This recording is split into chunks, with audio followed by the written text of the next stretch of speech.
Salahlekelwa ingane nge-11 July 2023. Mangabe silahlekelwa ingane nge-11 sasikhona nathi sihlele endlini. Usabheka ngangokuthi kwaze kwacishe kwahlwa kwabasebusuku. Sabheka saze sashonana kwezinye indawo khona ngale ngakomabhunweni saze salala khona seyibheka. Kwasusuku olulandelayo savuka saphinde sayobheka kwasegcwele vele imiphakathi ngemiphakathi izosicingisa. Masifika endlini ebusuku I think bekungabo 8 sithola i-call. I-call ithi uToni simthathile sifuna imali. Ayikho into esifuna nje kuphela imali. Hayi sithi thina ngoba nithathe yena lo muntu kwamali leyo vele uyena umuntu one-access leyo mali enisingayifuna. Bese sibuza ukuthi imali indeni enisingayifuna abantu bafuna 1 million. Hawu yabo. Sithi nayi cha i1 million ayikho. Ngoba vele lama account sasesiwavalile vele. Safonela ama bank sawavala. Sawachazela ukuthi lo muntu selemkidnaphile asazi ukuzokwenzakala. So basically umuntu kahle siqu sakhe uyimali. Uma uphila emhlabeni zazi ukuthi wena uphila nje imali maningi amathuba ukuthi wena ungakidnap. So ukukidnapha kwakho ungasuswa lezweni lakho hambise kwelinye izwe. So ziningi izinto esufunakala emntweni ezisiqu sakhe. So kunabantu abashonayo singabazi ukuthi bashone baphelela laphi. Sometimes kunokutholakala ufile ekseni kuthiwa ufile kodwa akubonakala lutho into ethathiwe kuwena. Naney'boya zomuntu lezi mayeqeda ukufa, iy'boya ziyavuka umuntu mayeqeda ukufa. Iy'boya lezi bayigunda bayisebenzise for into ey'thile. So ufica ukuthi ubulewe kodwa manje akwazi ukuthi ubulawe yini ngoba udakiwe mhlawumbe bethethe ubulawa amakhaza. Kanti befuna iy'boya lezi ey'vuka umuntu mayishona. So ziningi izinto abazenzayo bezenza ngenhloso yomuthi. Straight futhi izwakale South Africa ngicela ngizwe mina i-investigative journalism ngiyekise ukuthi I was already at risk. When you start winning certain battles u-investigator igama lakho ligcine lifika in certain circles la kungamelanga lifike khona la ligcine likhulunywa khona lapho khona futhi imali ingasi problem ungavele unyamalale nje futhi akunamuntu ongabuza. U-goalkeeper we-national squad udaba lakhe asikhona nokul-solve today. Such an important guy for the country. We can't solve it. It's not solved today after how many years. So mina ukunyamalala kwami kwakuzoba yini. It was totally nothing. It was something that could have been done with a single phone call and then that could have been it. Investigator. A former journalist investigator. You better a former journalist investigator. Umuntu oke wangena phakathi eviyweni lokulandela kabanzi ebheka kabanzi ngeindaba zayo yonke lento esengikhulume ngayo nangokuthi ke sengikhulume kweze kweqa lengicabanga ukuthi okuningi sizokuchazelwa uyena. Nginembuzo ke futhi la enginayo engihlome ngayo engicabanga ukuthi izosiza abantu abaningi emphakathini since bebaningi abantu abalahlekelwa abantu njengoba ngiyengabhala ekhasini lami la ku Facebook ukuthi siyacela besithinta abantu abalahlekelwa abantu bahlape bagcina bengatholakali mhlawumbe ama case abagcina ngasolveki. Hayi ngithintwe inqwaba yabantu kodwa sothatha mhlawumbe ababili abathathu esizokwazi ukuthi siba interviewe ukuze kuzophuma i-documentary ephelele ukuze kuqwashiswe abantu nanokuthi uma usuyithola usenkingeni njengale yini okumele uyenze nalobungozi bokuthi ke uma esethathiwe umuntu mangakanani amathuba ukuthi nimthole noma ngabe seniyazi ukuthi uthathiwe kusuke sekunzima ngendlela eyisimanga. Bhuti kunjani? Uphilile mfowethu. Yeah, futhi mawungabingelela mhlawumbe abantu lapha ku-MPTV1 uthi nje ukusichaza kancane ngabe umfoka bani losinayo.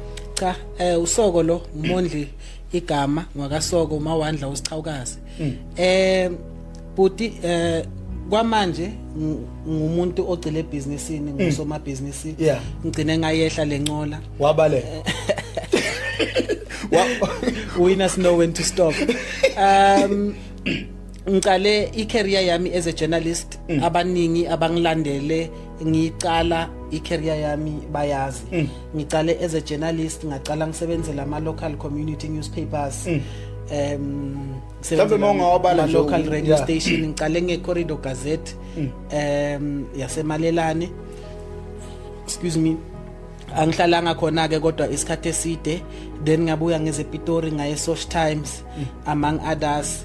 I record Noweto is another one. it's quite a few. It's quite a few. Yeah. And then TUT FM, Yeah. which is a community radio and a campus radio. But ibigcile kakhulu emphakathini than it was of a campus radio, of which that is where I started having to deal with issues affect umphakathi on a daily basis, because I was doing islot saka 7 to 9. So mangenza islot saka 7 to 9 kumele ukuthi nikhulume izinto ezi serious, Yeah. and umphakathi uneyinkinga. So one of the main problems that we had to deal with kwaku human trafficking eyayigcwele kakhulu eSunnyside, ePitori. So kwamele ukuthi ngiphume ngihambe ngiyothola ukuthi kwenzakalani kuleyo ndawo, of which human trafficking akufani nokuthi makushayise imoto Yeah. ukuthi uvela ufike estradeni mawufika ukuthi awu bafethu kwenzakaleni, afika athi umakhelwane hayi kuthi boom kwathi boom ayikhali kanjalo ke lapha. So you are going to be dealing with very serious people and you have to be very tactical. If you start asking questions to the wrong people, you may not even leave the place alive, because you don't just show up and start asking questions like that. So you have to be very tactical, and mind you, I was very young. So station manager Sami at the time, it was Skidiboni Mahapa at TUTFM. Yeah. She had already spotted the talent, but now naye bekasekhoneni, because this is a young man on a talent that is promising in terms of investigating, but she has to keep him alive for long. So the kind of issues, because mawukhuluma nge-human trafficking kukhona la sayiphenya khona sathi masesithi siyaphakamisa sathi masithi siyabheka ukuthi iphelelaphi savele savala, ngoba asinawo ama-resources ukuthi angakhona ukuthi achube lowo msebenzi uze uphele to actually eradicate the entire problem ye-human trafficking, which is very broad, which can target anyone. But kunama-case studies I few engizothanda ukukhuluma ngawo today. I hope abantu bakithi they will learn from them, because i-human trafficking abantu bacabanga ukuthi into nje yasemafilimini, into yase-TV. Yeah. They have no idea ukuthi into eyenzeka emphakathini la bahlala khona, kunengane inyamalalayo, kuna those kind of things. So kulapho ngizofuna ukuthi at least ngishare ama details wami ngakhona. Angazi ke ukuthi mhlawumbe bengingachubekela phambili. Lo ngicabanga ukuthi sivele siqhubeke singabe sisalehlisa igiya. All right, in terms of manje nje, I would like to talk about what is happening now. Most of the human traffickers abathatha umuntu abangamazi for human trafficking. Ngizohlukanisa abantu abatraffickiwayo on different occasions. Kukhona umuntu otraffickiwayo because bekathandana nomuntu who is into the human trafficking ring, or mostly because makathandana naye they had those intentions towards the end of it. Kukhona umuntu otraffickiwayo because kuphumela order somewhere ukuthi wena I love the way you dance, I love the way you twerk, I love the way this girl strip. Can someone bring me this girl? I'm going to give them $1 million, or I'm going to give them $1 million. That is a lot of money. Sekhona omunye umuntu futhi who is just going to be trafficked because you were in the wrong place at the wrong time.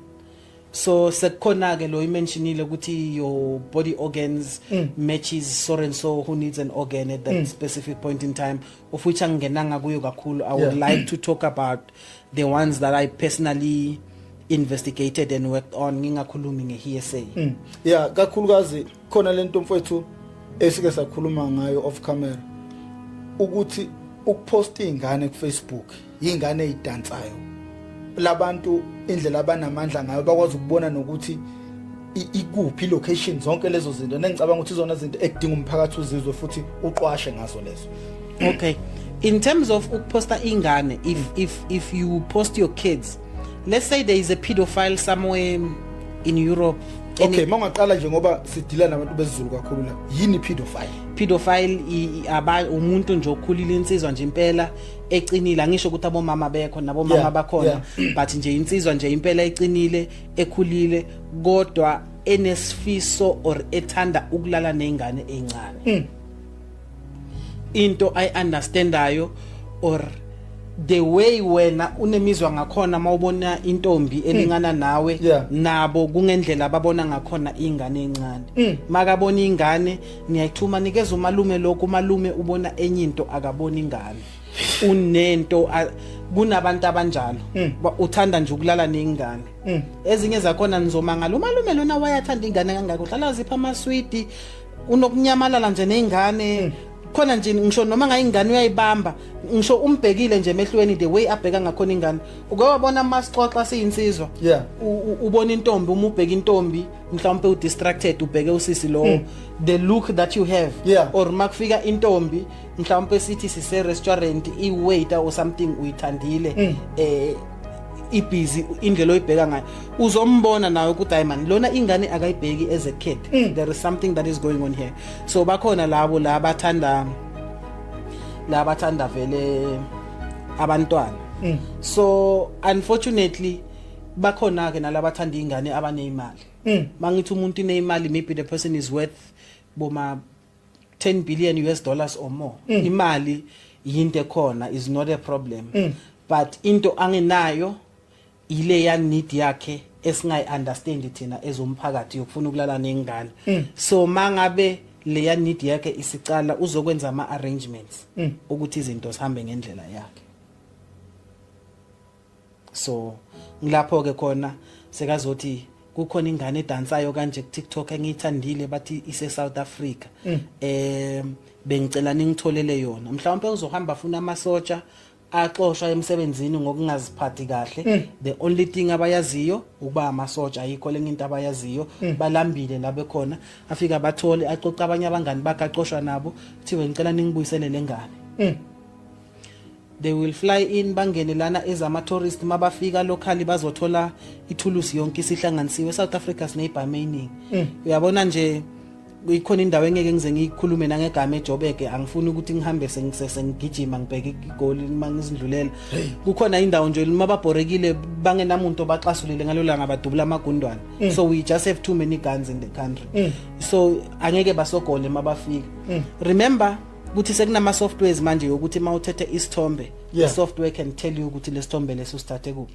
but they don't even need that kind of a software ngoba umama ingane yakhe mayijiva iyajiva ayishuthe atete athi pin location so bayazi ukuthi hayi ku Facebook yalo mama uhlale achecka endaweni ekanje then sebazosondela mabasondela they can surveil that kid for a week or more they have resources they have money they have time bayilandele babone ukuthi iphuma sikhatsini ekhaya ingena esikoleni esikhatsini iphuma nini esikoleni uma ibuye esikoleni ihamba nobani mase ibuyile ekhaya iyodlala ihamba nobani sebayaqala ukuhlela ukuthi hayi lengane soyithatha kulo lesihlanu mase ithatha kulo lesihlanu this is how we are going to do it and the takedown is going to happen amasotsha mhlawumbe sithi awu12 angeke azahlule ukuthatha ingane yaka grade 1 izothi titi yasambela nje ihlangane nempama impama yakhona akusiyo ke lefana neyami impama nje enkulu impela yabona nje wena ke cishe kubonakale isizwa nje enkulu impela nje qhu ingane isengaculeka nokuculeka ithathwe ifakwe emotweni isihambile saphinde sithola igama lami Nkosingiphile ngokaZulu kaBheka umthetho kwamqala ngingudade wabo kaNtomfuthi walahlekelwa ingane so ngoba engakuveli kuma camera ngoba unenkinga akekho esimene se right siye salahlekelwa ingane nge 11 July 2023 mangabe silahlekelwa ingane nge 11 sasikhona nathi sihlele endlini masihlele endlini ingane zidlala phandle mayidlala phandle akuphelanga nesikhathi esingakanani zidlala kweza ezinye ayidlala nazo zasibuza ngokwethuka zithukile sisibuza ukuthi uphi usigcino masiphuma sithi hayibo wayingane zisibuza ukuthi uphi bani siyaphuma siyabheka eduze kwezindlu siyabheka ayikho ingane simemeze sibuze komakhelwane ukuthi hayibo ayikho ingane lapho shuthi basho ukuthi hayi akaze fike lapha sibuze nakwana bese yaphendula omunye athi hayi ngibonile ishaya imbuzi ngathi ishona nayo ngale ngasemabhonweni kunomfula nje wangakithi ongasemabhonweni masilandela sifika lapho ingane asiyitholi size sifonele abanye obaba abaye bendlula bebuke yokhipha inkomo uma sibabuza bathi hayi ingane ibikhona khona lapha emabhonweni thina besitshela ukuthi ihamba nomuntu besingayitshela ukuthi ihamba yodwa ingakho singalandelelanga ngoba besiyitshela ukuthi ihamba yodwa. Siyabatshela sithi hayibo asiyiboni bethi hayibhekani khona lapho sabheka ngangokuthi kwaze kwacishe kwahlwa kwabasebusuku. Sabheka saze sashonana kwezinye indawo khona ngale ngakomabhunweni saze salala khona seyibheka.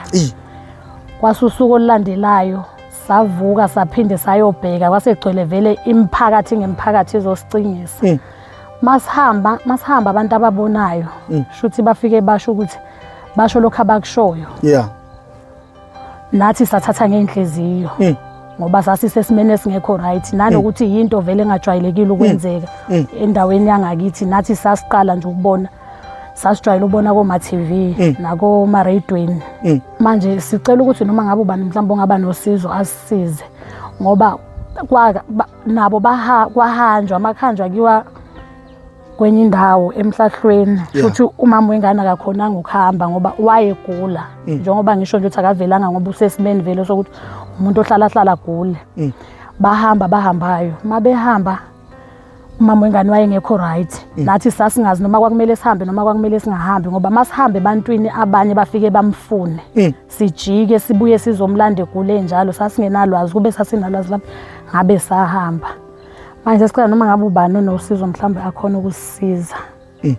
Mhlawumbe udaba manje ukuthi lisemaphoyiseni luhamba kanjani amaphoyisa nalisingethe kanjani udaba? Shuthi ngathini umama wengane uye wahamba waya khona emveni ngoba kuke kwatholakala ikhanda neimpahla zengane ngoba ingane ehamba igqoke ijacket egrey enokubomvu nezicathulo lezi ezigqokwa manje amabhombhomu. So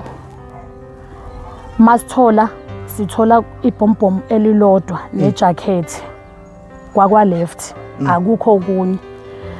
Manje ke kushuthi udaba lathathwa yamaphoyisa mayithatha amaphoyisa kushuthi kwaqhubeka isikhathi umama wengane wahamba waya khona police station. Mayifika police station umama wengane wakhuluma nophethe wayengekho wayiphethe icala wathola omunye mayithola omunye wathi hayi uzomfonela lo ophethe icala. So wathi mangabe ephuma nama ngazike ngoba ngangingekho ngoba ngisho ukuthi ngudade wabo wathi mayiphuma wabe sethola ama calls athi lento ayiqalayo uzoyimela yini.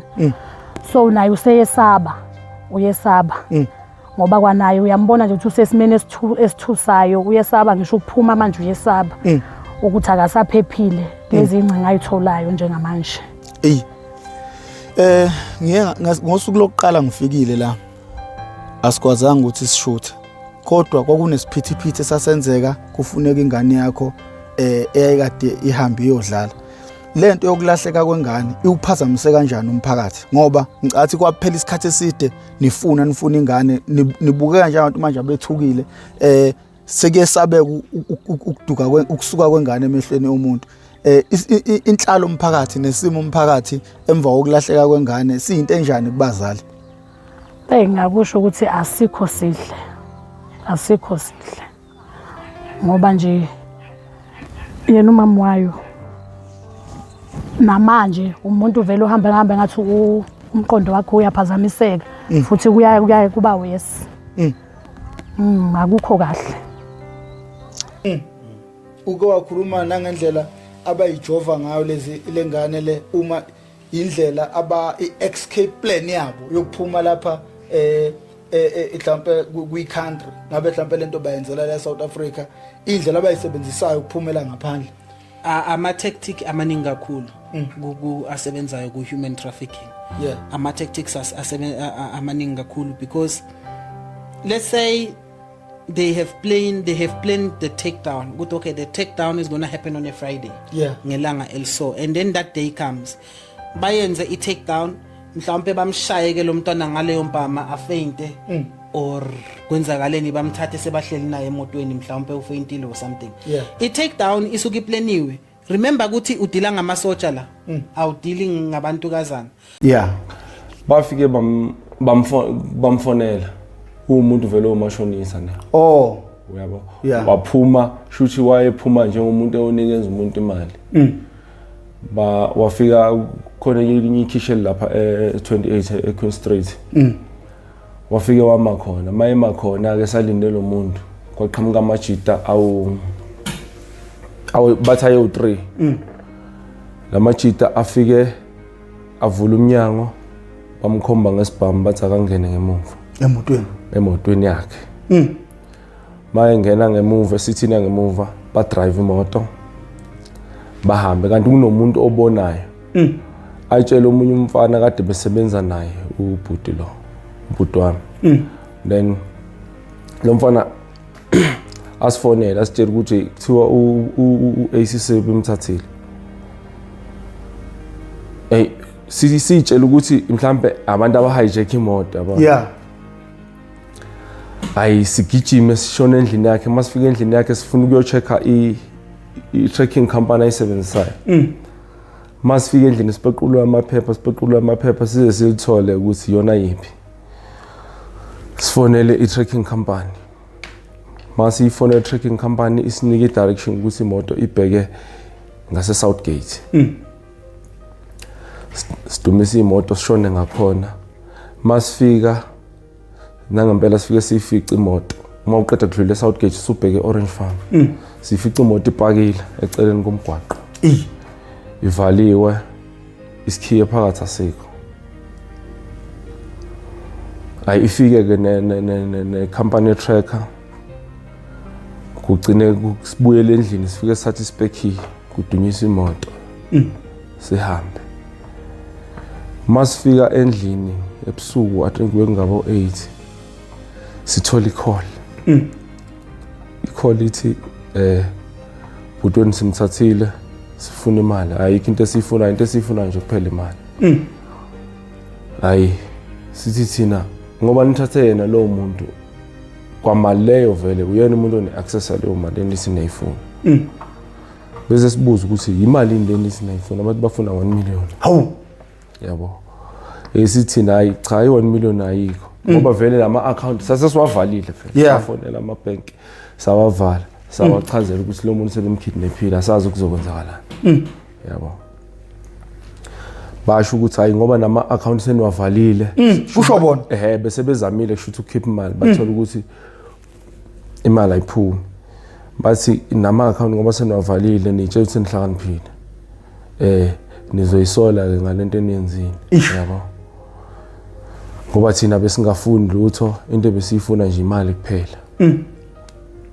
hayi sithi thina okay i1 million asinayo ngoba sisho nje ukuthi umuntu one-access leyo mali futhi kwayena leyo mali I don't think unayo kuma account because wayeqeda kuthenga indlu nemoto entsha zonke izinto zakhe wayithenga cash yabo hayi bathi bona okay imali eningaba nayo sithi nayi ayikho imali esinayo njengamanje kodwa sisangahlanganisa sibone ukuthi kuphuma malini but okay sinikeza isikhathi esingango 2 hours ni sizonifonela back ayisihlaleke uphela 2 hours bafone bethi kithi siyanibona ukuthi senifonele namaphoyisa nisintshe ukuthi ningafonela amaphoyisa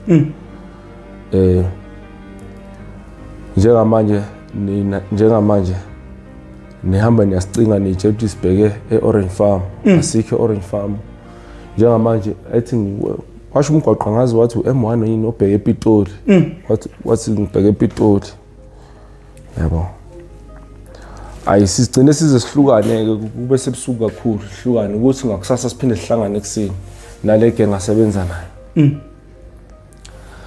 ekseni mabefona bebuza ukuthi kuhlangane emalini sithini imali ekhona 25,000 hey bathi leyo mali okay hamba niwefaka nifake spa nizoyifaka ama 5,000 okay sihambe ke ifike ifake leyo mali kuphuma abafana abawu5 bayifike bayifake ngama ID ahlukene bayifake ke lo 25,000 hayi kuba ukuthi bayitholile besithembisa ukuthi bazomdedela yenzeka njalo lento bamthathe ngeyi7 za February silinde sekuyi 80 manje ngeyi 80 bethi bazomdedela uma sesifakile imali sifaka imali bangamdedeli baphinde bathi bafuna another 25,000. Hey, Sithi thina imali asinayo. I think imali yagcina ihlanganile, it was 15,000 again. Ifakwe. Must check futhi ngoba enye phone yakhe yayisele. Kunemali ababeyenzile AI instant. Roughly it was 8,000. Abayikhipha ku account yakhe. Then ngey 9. Oh sorry, ngazi 8. Bethi bona okay mase niyifakile le mali sizonisendela location sinitshela ukuthi nizomfica kuphi. yeah. Yabo. Ayinathi sithembe sihlanganise lo mali siyifake. Silindele ucingo, lutho ucingo. Kube izi9. Ngey9 kuthuleke. Yi10 kuthuleke. Sihamba isikhathi. Ayi vele icase bese siyivula sayivula ngelanga lokuqala athathwe ngalo. Yabo. Qale ke siyilandelele manje. Amaphoyisa nawo ayazama ukutracker inumber because enye phone yakhe ibingakuye eyodwa ibisele endlini. Bezama ukuyilocate ukuthi ngakuphi. Bayithole mabeyibamba ilocation ukuthi phone ikuphi.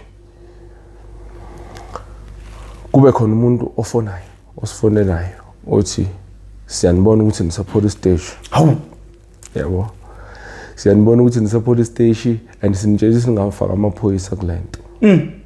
Yabo. Kwaqala kwaba neconfusion ukuthi kungenzeka yini ukuthi kulabantu esinabo la ukhona yini umuntu okhipha inumber otshela information ukuthi labantu benza 1 no 2 ngoba labantu bebe one step ahead kithi. Yabo yonke into esiyenzayo siyenza sebeyazi ukuthi sifuna ukwenzani. Uyabo. Okay. Ayisihamba isikhathi amaphoyisa ke acinge because bese kuzwakela ukuthi labo bafana umuntu oyedwa wabo usibanibani. Uyabo. Shuthi ku trace imoto yalowo mfana. Mayi trace leyo moto bamthole. Actually bayithole imoto. La yayipake khona. Kusolakala ukuthi ngathi leyo ndawo leyo imkhukhu. Ngathi labafana babeyiqashile indawo shothi babegangela kuyo babefike bethathe umuntu beyomgcina khona. Yabo. Bedimande le mali bemgcine kuleyo ndawo leyo. Yabo. So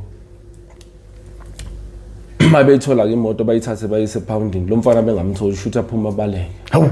Yabo. Because bathi mabeyithola imoto bathi le moto yayihlala inesikhwama. Ebhuthini bafica isikhwama sempahla shothi impahla zakhe zokushintsha shothi ushintshela khona la emotweni. Yabo. Okay. Hayi amaphoyisa asithembisa ukuthi azolilandelela udaba. Ayisihlale silinde. Nathi asihleli nje siyazama. Sihamba uyazi abantu abamnyama, sihamba abantu abahlolayo. Abantu bezulu. Yeah, bayasicheckela kuthiwa hayi uyaphila. Ayisibe nethemba, uyabo. Kuze kuphele isikhathi esingangenyanga. Sambe khona umphathi wamaphoyisa la ngase Hillbrow. Sifike officeini lakhe, sifike silibeke udaba. Kuthiwa hayi sambe siye eBara. Kunenye elinye office lamaphoyisa abadila ngawo lama case. Sifike si report bathi hayi bazophuma bebacinga labafana. Baphumeke lolo suku olulodwa bengabatholi. Kuphinde ukuthi inyanga ayisambe isikhathi uphela u30 days. Ayimasi abantu nabahlolayo belokhu bethi uyaphila. Ayingcine ngithi mina ngeke. Asike sihambe siyogcina mhlambe emamoshwali. Yabo. Skiphi imoto embili. Kithi abanye abaphume bagudla Soweto to Orange Farm. Thina sophuma ngapha siye Eastern Springs. Hayi sihambe sithe masifike Springs sithola icall ngempela. Masithola icall le gang eshonele imthola moshwali yase the site esibukeni. Mabemfica khona mabebuza kuthiwa lo muntu wangena watholakala nge9 za February. okushuthi nge-8 begcina ukusifonela nge-9 ebusuku bahamba bambulala yabo mayitholakala mabechaza bafike bamlahla same site la esathola khona imoto mubheke ngathi Orange Farm eceleni komgwaqo kunendawo engathi inamanzi I think abantu laba geza khona uyabona nje abantu mabeyogeza mhlambe amabhadi utholakale lapho ethola umuntu ade edlulela wafonela amaphoyisa washo ukuthi kunomuntu olele la ungathi ushonile unamanxeba la yabo mayifika amaphoyisa afike a-check uthola ukuthi okay kunamanxeba amaningi lana eceleni lapho kodwa bazange bathola ama-cartridge espam bathola ummese ngenxa ukuthi imvula yina abakwazanga ukuba sure ukuthi lo mese iwona osebenzisiwe la ukumbulala yabo kuze kube namhlanje asazi noma wagwazwa noma wadutshula because amaphoyisa ku statement abhala ukuthi several wounds kungenzeka ukuthi ispamu noma ummese yabo so i-postmortem abayenza angazi noma bayenza kodwa nje abazi ukuthi ubulawe ngespamu noma ubulawe ngommese yabo then ke kube yikho ukuthi okay ke ayi uyangcwatshwa mayisengcwatshiwe ke kwathula nje kanjalo amaphoyisa zangaphinda lilandelela udaba nathi masithi siyalandelela hayi bavele bathi nje hayi umkhondo abakawutholi kodwa lo mfana uyaziwa ukuthi ubani lo mfana owagcina ukuthatha imoto yakhe namanje akaze aboshwe yabo ilokho uke wangikhalela ngokuthi ubunokuthi uyihambele ngemoto uthola ama-calls akusabisayo ngaphezulu kokuthi nishonelwe ekhaya kini lento isimo sinjani ekhaya ithayibe into enjani manje mayisinje senimtholile umuntu wakini nithule anilwi nibthembele emthethweni kodwa manje still kwanawe ugcina uthola impilo yakho isengcupheni kuyinto enjani kuyisimo esinjani uyabikela amaphoyisa kusekhona ithembe likhona emaphoyiseni isimo masinje ngawabikela amaphoyisa yonke lento enzeka futhi emva ukuba sesingcwabini yabo shuthi ngalesikhathi amaphoyisa ebusy ehamba icinga lo mfana because shuthi bafika la kuwo lo mkhukhu lo owayethunjelwe kuwo mabe ngifonela ngangidlula ngasephampa to phampa la ku Julie Street ngiyahamba kungena i-private number ithi wandoda ngiyakubona udlula ngasephampa to phampa hey and sanikhuza ngalento ukuthi iyekeni yekani ukufaka amaphoyisa kumanje lamaphoyisa afikile lapha ya afike athatha lo magogo yabo shuthi umagogo la akhuluma ngayo umagogo lo ababeqashe kuye iroom shuthi amaphoyisa mayefika afika athatha lo gogo ayomquestion yabo bathi sibonile amaphoyisa afika athatha lo gogo into esizoyenza manje makuthi niyaqhubeka nalento sizofika sithathe omunye wenu senze lento esiyenze kubhutweni yabo so kwaba nje into kanjalo kwaba nzima impela ngoba kwase kunzima ngisho ukuphuma uhambe ngoba one imoto ohamba ngayo over street bayayazi kwawena bayakwazi kodwa na ubazi yabo so kwase kunzima ngoba namaphoyisa noma wabikela awukho umnyakazo abawenzayo yabo mawubheka yena amaphoyisa ahudula inyawo ngabasabela impilo zawo ngabe kukhona intshontsha asuka litholile noma ngabe ubudedengu bawo mina into engayiveza ngamaphoyisa nje amaphoyisa eSouth Africa imost yawo corrupt yabo okungenzeka ukuthi ngoba bese bemazi lo muntu kungenzeka ukuthi mhlambe bakhokhelwe imali ethile ingakho le case ingasaqhubeki yabo yanganzi nje iloko ngoba amakhisi amaningi vele anemeda into yenza ukuthi agcine engaqhubekanga kusuke sekuwukuthi mhlambe amaphoyisa athile aphethe icala suke sebribeyo kunabantu abathumba abantu ngokuyimali abasuke benazo so for instance uma ushayiswe imoto kunedlanzana labantu eselidila ngalo msebenzi esesithi nje bashaya imani heist kubantu abashayiswe izimoto so benede beza ukuthi lo muntu uzophunyelwa izimali unoraf bekuthathe bekufaka emotweni bekuthumbe mebekuthumbile mase becela ukuthi utransfer imali mo transfer lo mali leyo bengakuthumba iviki lonke bekuthemba sibazokukhipha so bakudownloadisa even ne-app ngendlela okungakhona ukuthi mokuthiwa unayo i-app ekudownloadisa i-app behlale nawe iviki lonke and mebehleli nawe ngaleyo ndlela leyo bayakuhlukumeza bayakuthochara ekugcineni mase uyikhiphe yonke imali mase bayakubulala because usuku babona eDube hostel la ngangahlala khona kunabanye abafuthi engibaziyo ababoshiwe nje angazi mase baphuma yini abatholakala bethumbe umuntu bamvalela khona eDube hostel belokhu bemtransferisa imali baboshwa abanye abafana bakhona ngiyabazi personal so into ekhona eyenzakalayo mhlambe nginethemba ukuthi lento engizoyikhuluma professor Mfethu ngizohamba noma interview yalo mjidi uyena ophethe story esiphilayo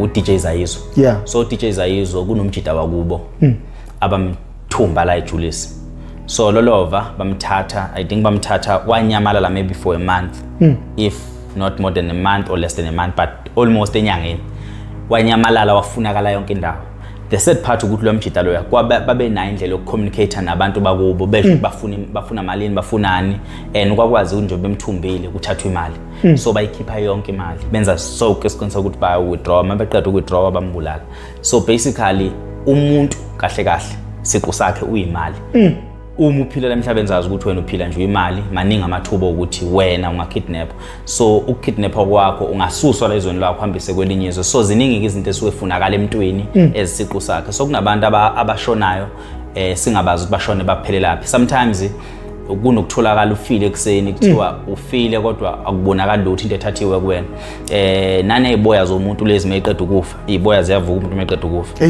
iboya lezi bayigunda bayisebenzise for into ezithile so ufica ukuthi ubulewe kodwa manje akwazi ukuthi ubulawe yini ngoba udakiyo mhlawumbe bethethe ubulawa amakhaza kanti bebefuna iboya lezi ezivuka umuntu mayishona so ziningi izinto abazenzayo bezenza ngenhloso yomuthi ngicabanga ukuthi akekho umuntu ongazi ukuthi sike saba namascandals amaningi ngakomhlaba yalingana where ufica abantu bebulewe ngenxa zokuthi kuzosetshenziswa befuna ukukhanda umuthi ufica abantu bebalela imhlawumbe bebulawa ngoba kuzokhanda umuthi so that's part of human trafficking because human trafficking that doesn't only mean ukuthi ususwa eSouth Africa uyiswe eNigeria uSouth Africa uyiswe eMozambique ukususwa eGoli uyiswe eKZN for inhloso zokukhanda imali that's human trafficking ukuthatha ingane eSoweto uyihambise edrobheni that's human trafficking so i-human trafficking ngendlela ejule ngakhona eSouth Africa ngendlela edeep ngakhona siyafisa ukuthi uhulumeni angenelele mhlawumbe kube khona indlela yokuthi kube nezinto zakusebenza because i-research ithi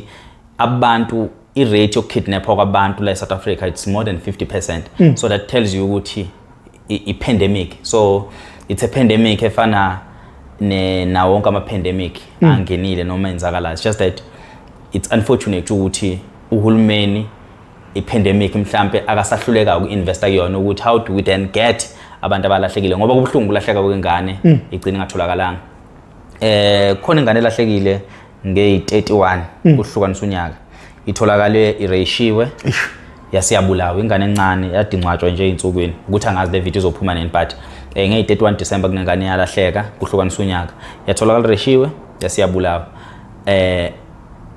yonke leyo nto yenziwa umuntu omdala abantu ke banama condition nezifo eziningi ezisemzimbeni yabo nasengqondweni zabo angazi ukuthi ngizoyibiza kanjani ekutheni singabantu sexually si attract izinto ezingafani kunalezi zinto okuthiwa pedophile nazo zonke lezi zinto lezi mas attractwa izinto ezingafani yizona kanye eziyimbangela zokuthi umuntu abulale because that's a condition it's a mental condition edinga usizo so kangangoba omunye umuntu engaze azibulale yena salofu ngoba engafuni ukwenza into embi einganeni so that's why ufica kunama suicide amaningi that we don't understand because umuntu uyazazi ukuthi mina i-situation yami nginokuthi mangibuka ingane ngivukela and uthi meselalile ingane mase realize ukuthi sengenza into enzima ngilale nengane mase ibulala so inhloso kusokungakhona ukuyibulala it's because kune condition mental akadila nayo ukuthi asifundisekile ngayo singabantu abamnyama asazi ukuthi kunezimo enjalo akekho umuntu ophila kahle ekhanda ongahaleli kulana ngane akekho umuntu ongafisa ukutshontsha ingane ayolala nayo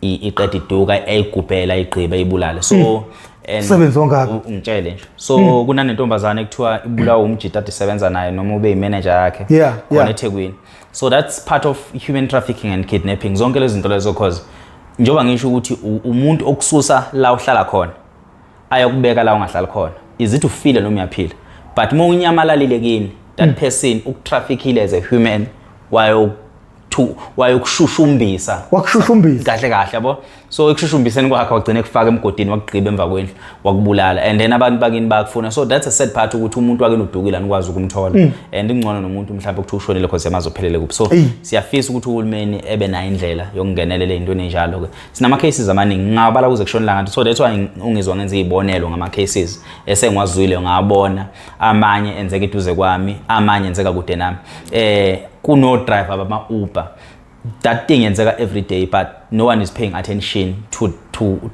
leyo nto leyo o driver bama Uber ba kidnapper o driver bama Bolt nama Uber ba kidnapper abagibeli ba kidnap o driver bama Uber I don't know if I'm making sense so basically o driver bama Uber bayingozi kubagibeli abagibeli bayingozi ku driver bama Uber so it's vice versa and bonke labantu lababulalana so driver we Uber usaba umgibeli usaba u driver because ziningi ikhathi la ufica khona ukuthi u driver uthathe umgibeli wamhambisa wayomrepa or wasebenzisa i-app yaka Bolt or yaka Uber ukuthi athathe intombazane ayifake einqoleni kuphele kanjalo singaphinde siyibone or umgibeli afike engathi uzogibela kanti uzogila imkhuba so basically baningi abantu besilisa abawo driver ama Uber bazithole bese emabhuthini emoto bethathelwe yonke into ba transferiswe imali bahanjiswe ama bank ama ATM bakhuphula ama limit bakhipha zonke imali so basically now leyo nto leyo it's a now thing so it's a money heist entsha indlela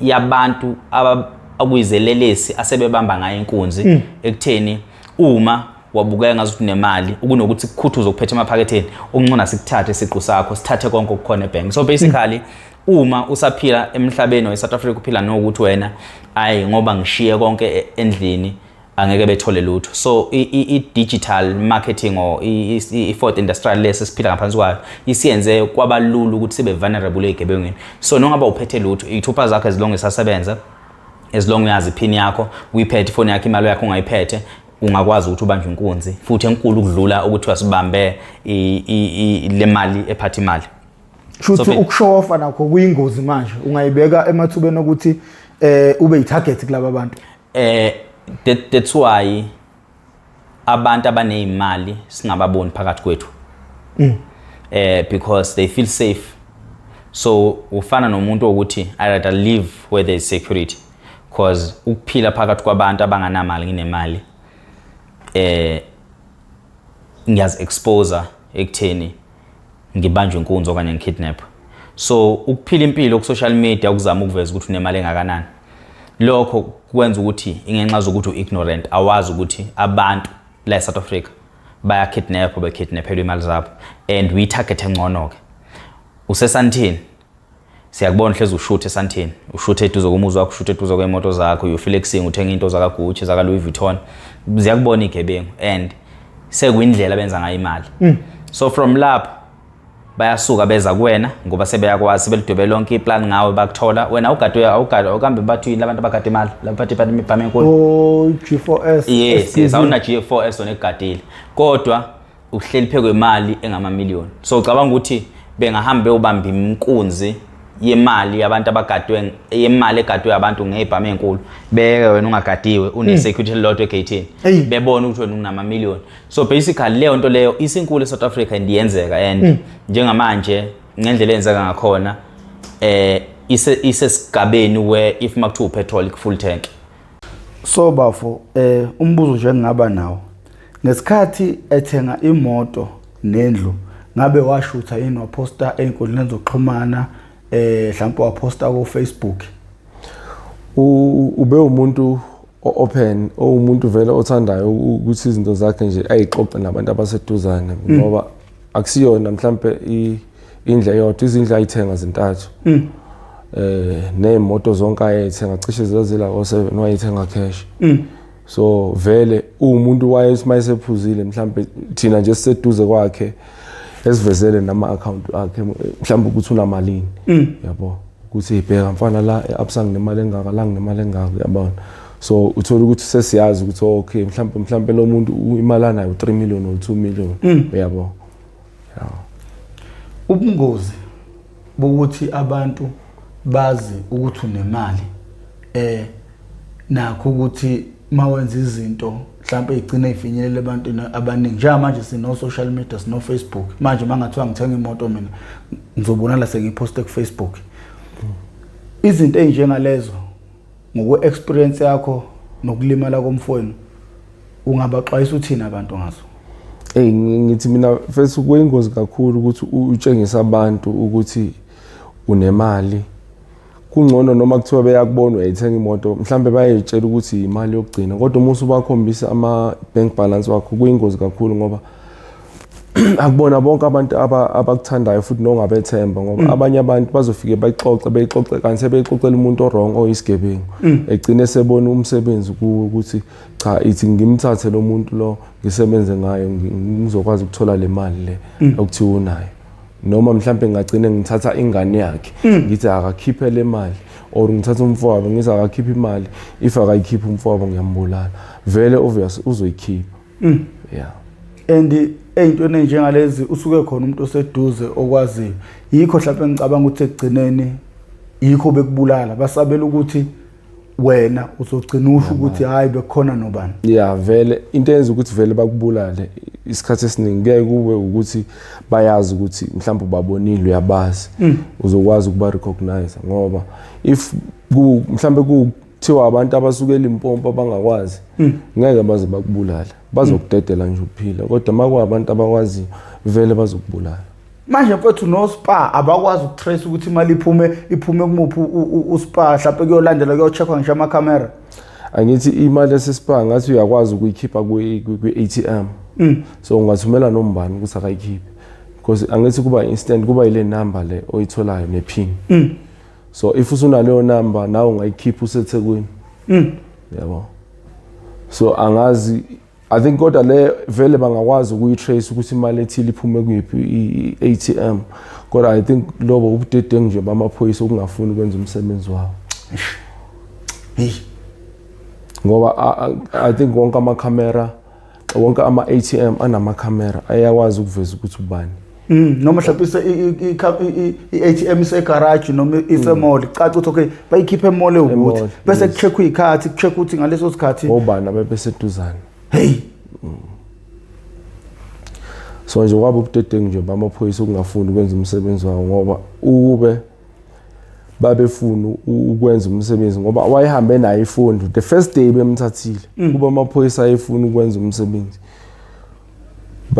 babezokwazi ukulocate ifoni yakhe wayephethe efonini wayephethe iWhuawei angisazi phibani kuba uyi-iPhone lapho babemfuna nobani find my phone kodwa bayakwazi ukuyilocate kwathi shuthi khona indawo esaya kuyo edila ngazi bayibiza nge-intelligence or something kusebenza kakhulu leke ngengamandiya masifika khona kwathiwa leli phoyisa eliphethe icala kunento eshodayo kodwa base becheck beyilocate ifoni basikhombisa ukuthi lo muntu ula usendaweni ukuthi bethi akahamba ayokwenza leyo paperwork then bese yabuya fast kuba behambe bayomcenga iphoyisa elinjani mfethu leli lingazi ukuthi yini edingakalayo ukuze umsebenzi uphelele mina angilazi nje la phoyisa leli ngoba la umuntu nje oyithithizelayo yabo la fika ke nalawo maphepha ashodayo makumele ebuyele yokwenza lawo maphepha wathi uzobuyela ngakusasa yabo kwaba nje into kanjani futhi ngoba nethi watholakala ngey9 ethathwe ngey7 futhi nani nawo ngempela u2 days ukuthi atholakala simthola yabo ngoba shuthi kulolu lwesithathu usuku lo labambulala ngalo yabo umfowabo lo kaZayizo ngikhuluma ngaye kubantu ababemkidnaphile abantu ababazi ukuthi unemali wabanye abantu ayiphila nabo ababenokuyibona ibank balance mangizwe ukuthi unemali engaka but because interviewer naye umfowabo mhlawumbe uchaza kangcono abantu ababazi ukuthi lo muntu unemali engakanani So basically imali ongakwazi nokuyiphika mase bekubambile because bakutshela ukuthi hayi ungazodlala ngathi angithi wena sinokuyabona le mali sikubonile ukuthi nokuthi ikhona yabo. So ngaleso sikhathi leso bakunquma umunwe one by one. Lezi zinto uyibuka ema-movie ziyenzeka eSouth Africa and as document la South Africa asinawo even nemovie yodwa la South Africa where there is human trafficking and kunokushushumbiswa kwabantu asinawo ngisho neyodwa imovie njalo. And baningi abantu base South Africa aba ku situation where bashushumbisa idakamizwa beyabantu besifazane bashushumbisa idakamizwa ngaphandle kwemvumo yakhe. So bekususela eSouth Africa bekufaka idakamizwa esiswini ugibele ibhanoyi ufike phesheya and la eSouth Africa bathreatnisha ukuthi bazobulala umndeni wakho, bathreatnisha bazobulala izingane zakho, bathreatnisha ngayo yonke indlela. So basically ezinye zezinto ezizenza ngokuthanda izinto dating people abanemali without knowing ukuthi le mali iqhamukapi kuyizizathu ezilule ezenza ukuthi namhlanje sebe nezingane ezishonele ko Nigeria. There's kunengane eshonele eNigeria ekuthiwa kufunakala abantu 90,000 ukuthi ibuye eSouth Africa.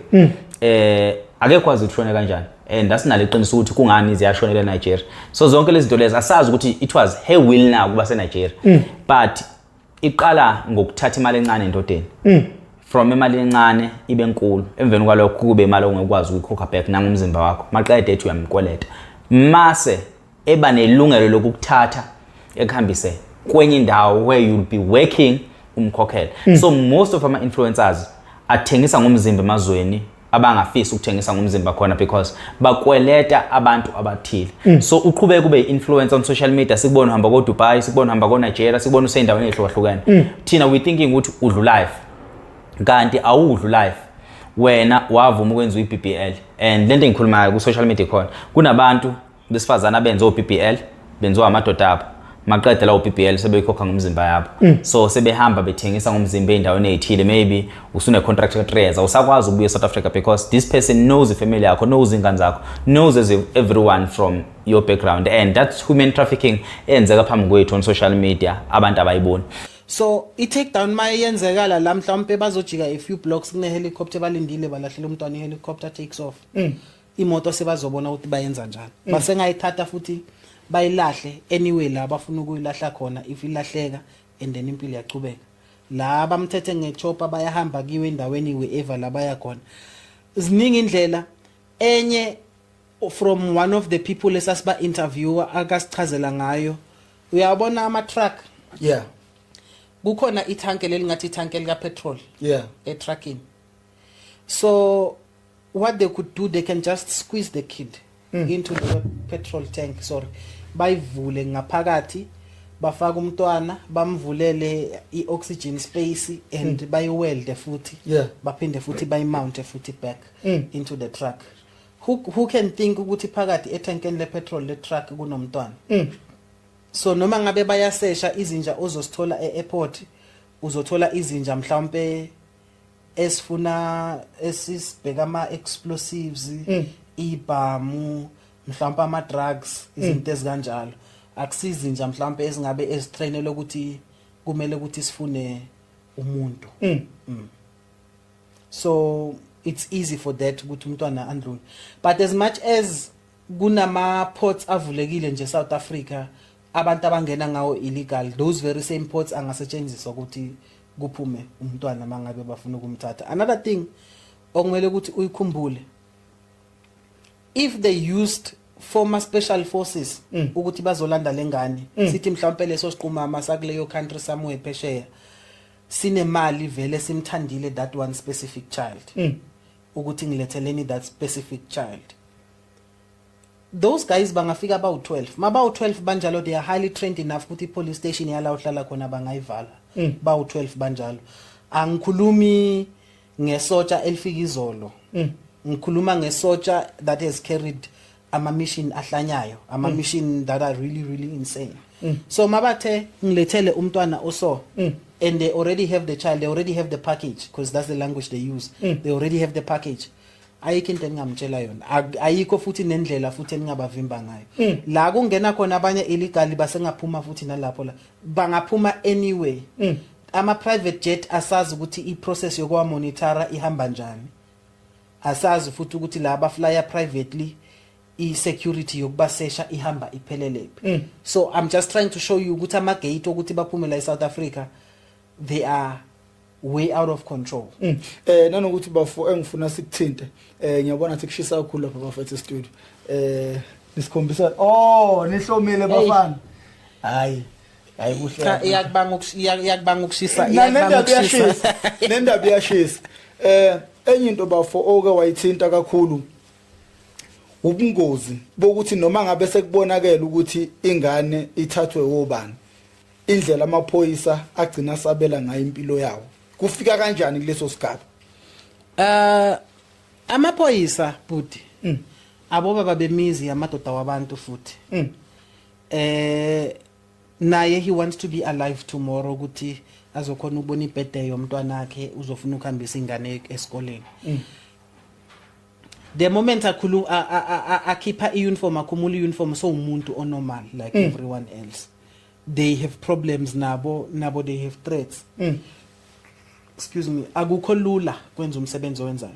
South Africa kumnandi masikhuluma ngamaphoyisa because iphoyisa umuntu nje nikhuluma ngabo nibadelele senze whatever esifunayo. Iphoyisa ulazila nga ulidinga ukuthi iphoyisa libalekile. So these are people we do not really take seriously but that are very important to actually have. So amaphoyisa asabela impilo zawo nabo because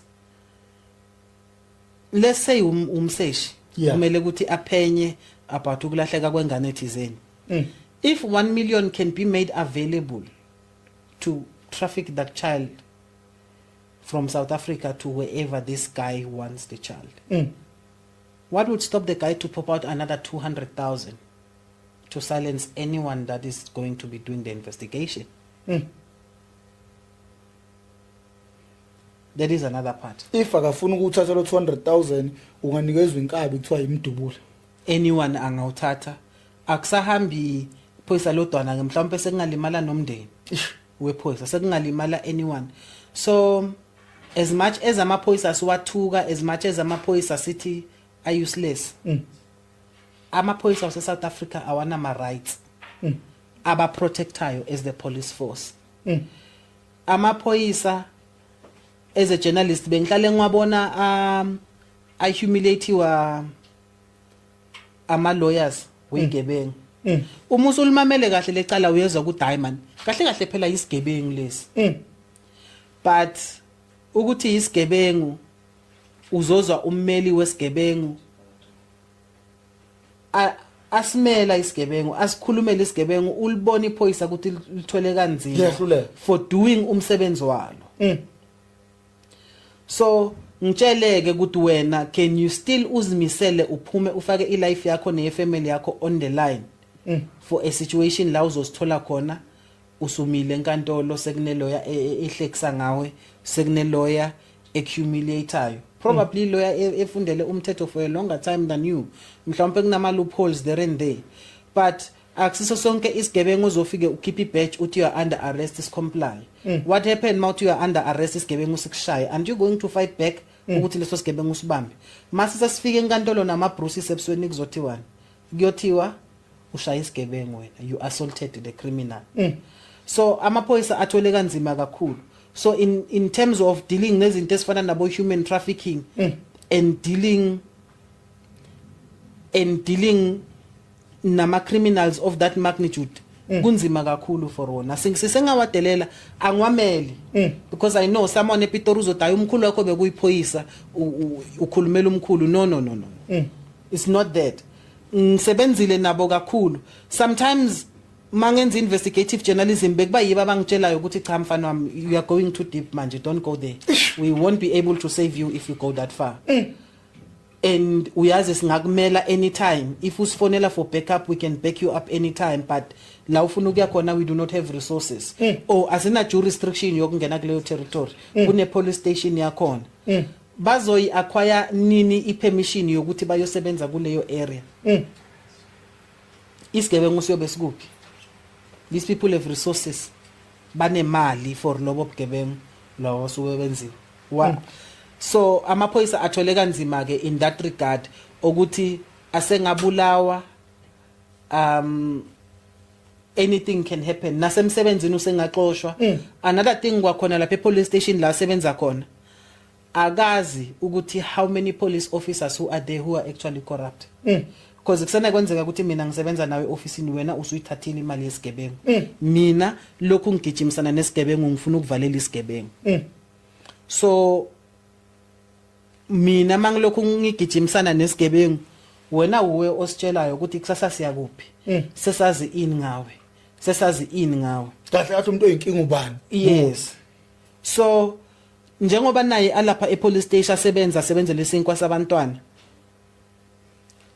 life yakhe i at risk in so many aspects at risk due to amanye amaphoyisa aphakathi at risk due to isigebengu themselves is at risk due to the certain specific cases abasebenza ngayo you can't tell me ukuthi singaba nama cases wama celeb that have died live on camera and we have not gotten to the root of it bese ngitshela ukuthi everything is straightforward so that those are some of the problems that we have so when amawuthathelwe ingane you do not have the financial muscle that can help you khona makuthiwa ke investigatiwa whom are you going to hire uzo reporta kule police elisabela impilo yalo nalo elingekho safe because usengathi uyiphoyisa egwala akekho safe naye this person angeke amaphoyisa ayivume lento engikutshela yona official statement esingaphuma kumaphoyisa they will deny this but we protect our own baspolish bathola abantu be PR baspolish sibe right mabajika ngale khoneni bazosho bathi mfana wami uyibekile yiyo leyo siyasokola elinye ngathi ngizolireportela umfana wasekhaya ehlaselwa abantu lathi akabaleke yeah liyapi lizothi liyafika lapha let's say liya survive the gun shootout ukhona ozobuza ukuthi lihlalaphi lelo phoyisa kodwa mali ngathi futhi livulela amabullet liyazivikela kube khona abantu abafayo kuzothiwa amaphoyisa corrupt libulele bani nabani yes liyobhekana nenkantolo liluza umsebenzi uluza a whole lot of things for ukuthi asifake in place baf ngifuna sibe all over singahambi siqonde ngifuna ukuphinde kubuyisele endabeni ezingane ngoba iyona engithinta kakhulu since singabazali sizele into ebhlungu engingazi ukuthi ingafana nani ukuthiwa ngilahlekelwe ingane baf uke wathi mase bethathiwe labantwana bayahamba beyoba mhlawumbe mayikuthi uthathwe yimina njengoprofessor ngimsebenzise mhlawumbe mase ngikhathele ngimlaxazele enye into kuhamba kanjani yiziphi istage ayihambayo up until ezefike naye lapho uthi useyayimukela manje ukuthi kungenza ukuthi ngangizalelwe lento ngoba usuye engazazi engazi ngisho imvelaphi yakhe from the moment nje ngizochubeka nayo from the moment kukhala impama when they take the kid asithi umthume emakuleni ebusuku ngo7 they are surveilling the place kune dark spot somewhere but how ithuba elso ngempama alala umntwana bahambe naye the moment mase bathola their own chance lawyer sesi wangichazela ngomjovo weindlovu laba usebenzise Kruger National Park of which I'm not an expert kuma injection nezinto zokulalisa abantu I'm just sharing information that I got from my sources at the time so she said baba bajova ngomjovo alale makalala uzolala 6 hours or lower 12 hours or 24 hours depending ukuthi lo mjovo ustrong kanganani makalala hypothetically let's say ulala maybe 36 hours that is more than a day alele before avuka sekusele a few hours ukuthi avuke baphinde ba administer futhi another injection so lo muntu lavuka khona akasazazi nokuthi ubani igama ama injection asadlale ngaye way too many times akazazi ukuthi ubani igama akazazi ukuthi uphumapi they are in a foreign country there is nothing that they know about themselves hence sengilapho khona sebangamchange negama sebangamchange na anything and they start indoctrinating or grooming the child ukuthi this is who you are now but nakhona the way it was explained to me at the time ukuthi bebathatha this child because ufuna isiqumama usorenso that rich guy will have their way with the child to an extent whereby maybe he has had enough useka target enye ingane somewhere so ufuna remember akathatha abantwana base South Africa kuphela is worldwide uvela zingenele nje ku TikTok abona dayi lokho kuyangichaza the same way nawe ungangena nje ngikufake manje nje ku Instagram ngifike ngithi mfowethu awungchuzele nje intombi enhle oyibona ku Instagram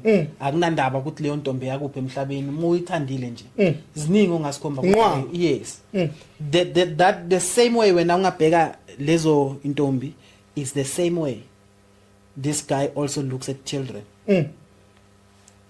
so maybe bamthathe this guy has had enough ngaye ukuthi I'm going to look for someone else yes engikhathele uyena so uzomthengisela the next division mhlawumbe abantu abanemali but not ezingeni lakhe but it's the next in line so the next in line mhlawumbe bazothi okay bazomthengisa ngemali edurayo mhlawumbe ngehour per night or whatever kuleyo group leyo so udayisa umzimba manje yes but na khona when certain faces because they live in small circles angithi laba gangayo bayazana the pedophiles know each other ukuthi hayi si ring esebenzele Joburg if bonke sebakhathele uye bayamdlulisa futhi to the next level bamdlulisa to the next level you know I'm trying to say this ngisafe lento le uzoyibona kunengane for example I'm in Joburg so in Joburg what you see a girl mawucala ukumbona for the first time I think ngizowenza a case study yaka Skidlava for those of you who went to vets who know who Skidlava is by the way about Skidlava that I have seen since ngifike Joburg by 3 so I will just make an example yo Skidlava oyi1 ufika umntwana muhle mombheka yeah you can when you looking at the girl you're like ayilona kakaze wayidlibheka her entire life nomzimba wakhe the way angakhona they are just perfect makacala uqala ilengane elandwa ngama Lamborghini esikoleni alandwa you know anmazi ukuthi uyapi all of a sudden makavula ilaptop asayisebenzisa esikoleni evarsity is now a different laptop manithi ngiyabheka impahla sigcokayo fona ayiphathayo yonke into the life ya this girl has changed a few months down the line access ama Lamborghini manje mhlawumbe sekuzofika ama BM M4 and then ngasikudala kugcina sekabo but bamapolo ngasikudala ne security nje nalo mali nemali leligade esikoleni lisengakhipha isincane nalo lithole yes the value keeps going down based on how many people because leyo information uzohlangana nentombazana manikhuluma kutshela hayi lokho akusengisaseyimi and then ngibe like lokho akusasa and then whom am I talking to exactly mhlawumbe into engayisho ukuthi eingane zasemakhaya because mina ngumZulu ngibuye emakhaya eingane zamantombazana zasemakhaya akuthi uma ufike evarsity uphile nohlobo osuka nale ekhaya akuyeke ukufunda izinto ezintsha kubantu obafice egoli noma bafice edropeni yabaphila impilo ongayijwayela akuthi nje mo ingane isuka ekhaya uphile nezingane ezinye isuka emakhaya uzazi uzeleni indaba yotshwala basegoli abufani notshwala basekhaya insanga yasegoli ayifani nopayilo libheme ekhaya so ungadlala ngensango mosekhaya but egoli akudlalwa ngensango so that's how izingane eziningi end up edakamizweni because iqale khona insango yabo so indlela obwenza ngakhona izinto ayifani nendlela ongathi wenza ngakhona izinto la egoli unokusuka ekhaya uyithethe uclever wazi kakhulu la egoli kuno clever noma kuno professor abawo clever kunabantu abaphasa so clever so for you to survive ekubeni kube clever kunendlela okumele udlule kuzona kunama sacrifice okumele wathathe ngempilo yakho kunezinto okumele uzithengise ngomzimba wakho so that uzoqualify ube clever so ireta ube isiphukuphuku esibuye emakhaya esiyazi into esasizele egoli wenze lento oyizele egoli uphindele ekhaya uqhubeka uzosebenza if kwakumele usebenze egoli sebenza uphila impilo obuvele uphile ekhaya don't try to fit in into enethile ngoba uzolimala ziningi yazi ukuthi professor kunabanye abantu aba ufica ukuthi umngane wakho uthi umngane wami asambe sokwenza i-tattoo ngoba nawe uthanda izinto uhambe ukwenza i-tattoo kanti i-tattoo ifakwe i-formula ethile yama drugs so befake ama drugs emzimbeni wakho usuyavuka ekseni usunalento ehalela ama drugs emzimbeni wakho so nongabe i-tattoo encane kanjani ufica ukuthi intombazana iqale ngokubhala i-tattoo from lapho isithanda isingene ama drugsini ziningi indlela abafakana ngazo ama-drugsini PS so lezi zinto sizikhuluma ngazo ukuthi ngamaqaba kuhle nami ngikhuluma ngoba nami yes lento kuthiwa ihappy lento siyikhuluma ngazo ukuthi ngoba nakho mhlawumbe singamaqaba kuhle oba nami ngwenzela ama-tattoo party into yonke oyenzayo uyenza ngesinqumo sakho don't be influenced by umngane akungabe umngane othi mngane wami asidle lokhu mngane wami asambe sokwenza ukuthi mngane wami yabo cause zonke lezi zinto lezi kunengane esevava egoli ngaphandle kwabazali ongazazi ukuthi isevava kanjani zikwi-payroll yabantu abathize abanemali abahlala koSandton abenza into eyijulile kakhulu ziningi into ezijulile ezenzakalayo even nabafana mhlawumbe umuntu mekhuluma nge-human trafficking ngitsho ukuthi sikhuluma ngamantombazane kuphela kunabafana abathathwayo benikwe imali kuqale kancane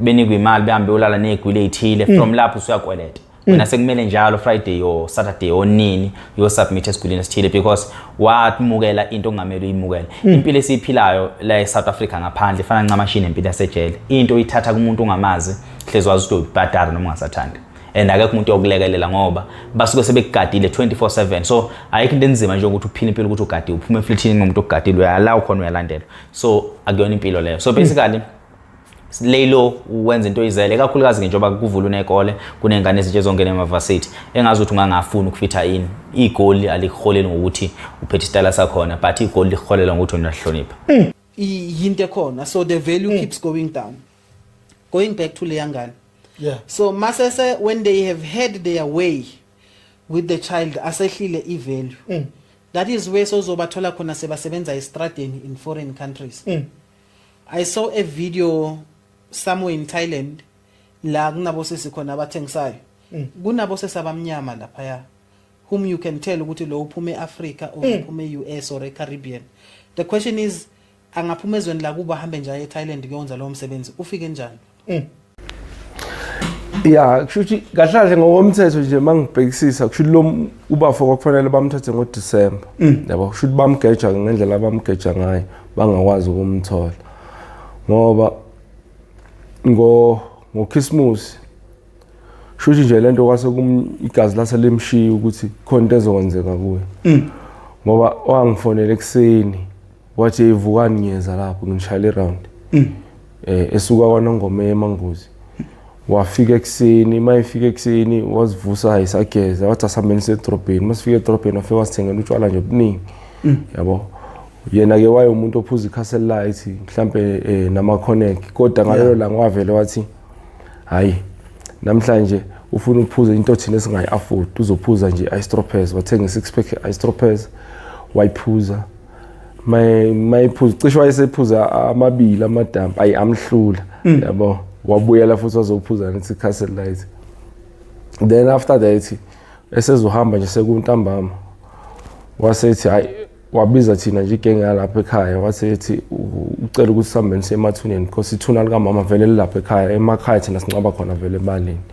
yabo sahamba ke saya ethuneni wafike wakhuluma ke lokho akusho wacela ukuthi avikelwe kanti uzothi mayibuyele egoli bafike bambulala kwaba nje into kanjalo ongimenza lapho ukuthi umuntu uma esezoshona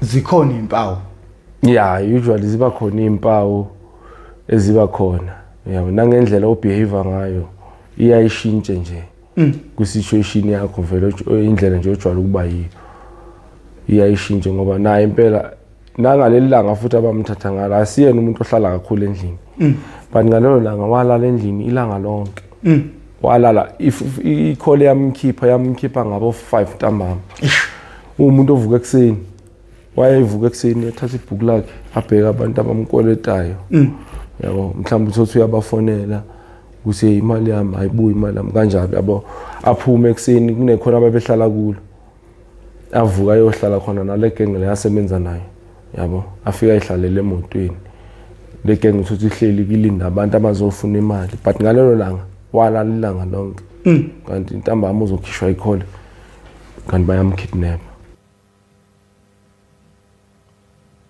so that is one aspect of it and angiyazi ukuthi angibuzanga but ngizofuna ukubuya futhi back ngapha kuSkidlava ngifuna ukuyichaza indaba yakaSkidlava izwakala it was a name of a girl Oh. Skidlava meaning ukuthi sizolalaphi. Meaning uselala noma ngayikuphi.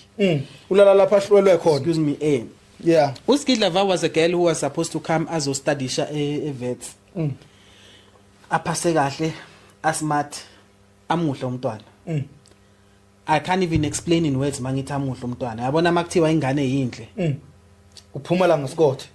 Aphelele lo yamntwana. Umuyibuka Mawungena naye emall kuphenduka amakhaya everywhere.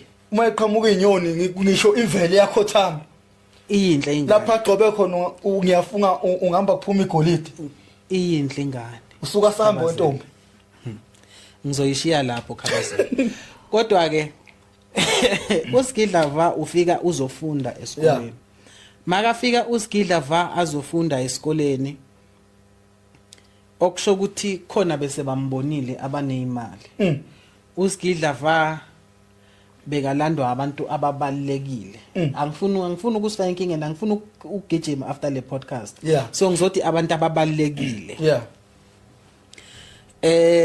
Abantu ababalekile mhlambe bazomthumelela iSUV emnyama ifike izomlanda. Akunamuntu owaziyo ukuthi phakathi kunana amafastela amnyama yonke into emnyama.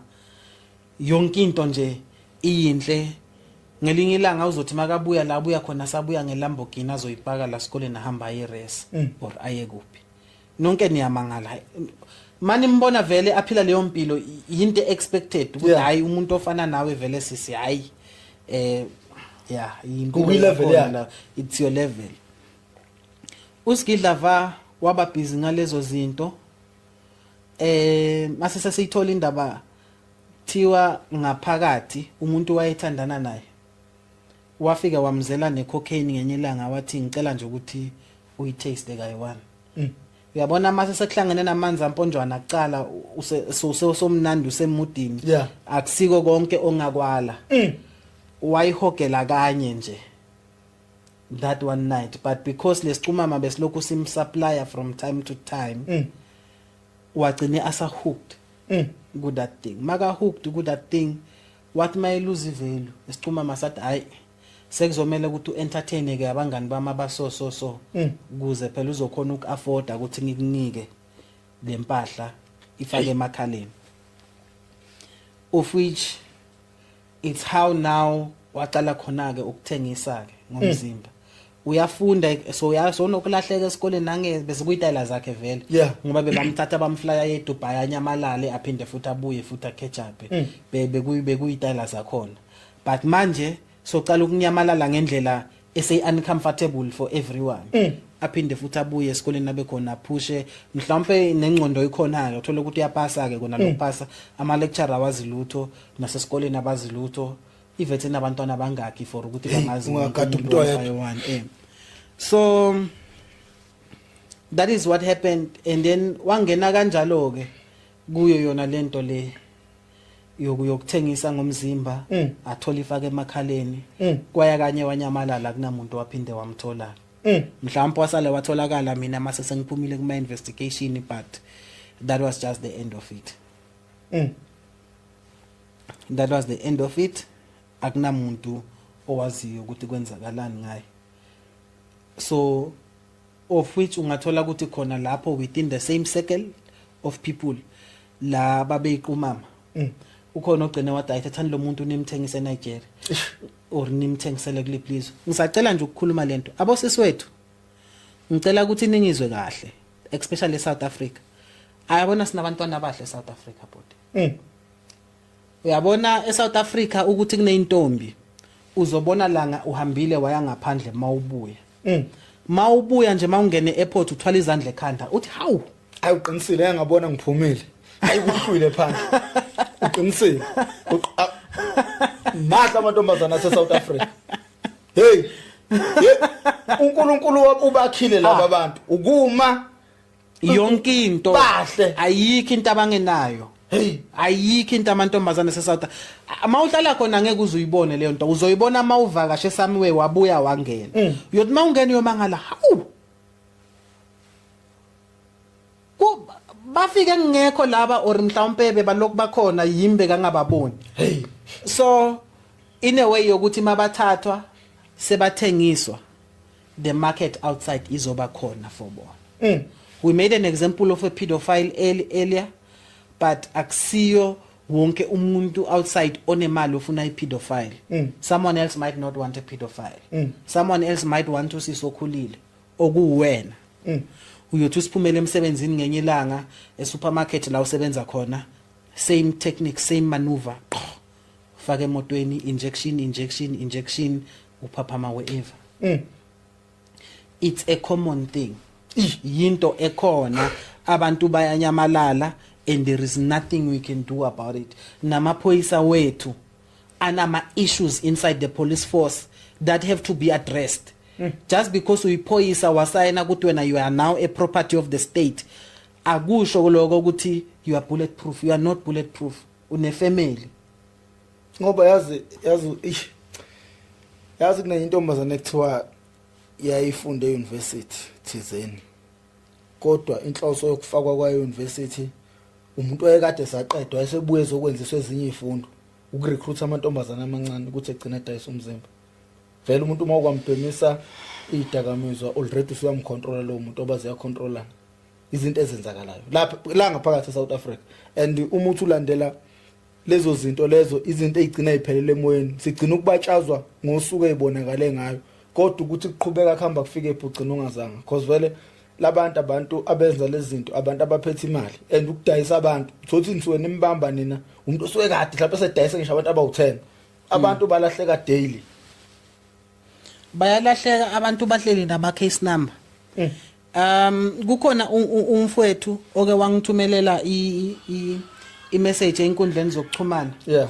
Wathi asihlalela endlini nje kwavele kwangena amalo amaPakistan avela amthela ngenduku bahamba naye ehlathini bamthela ngenduku bamshiya khona lapho. Bamshiyela ukuthi afe waba nenhlanhla kwaba khona umuntu omtholayo wasurvive wabavulela icala. Mabavulela icala leli ngikutshela ngalo likhona manje liphethwe amaHawks. Wabavulela icala. Maka bavulela icala bamthumelela ama message.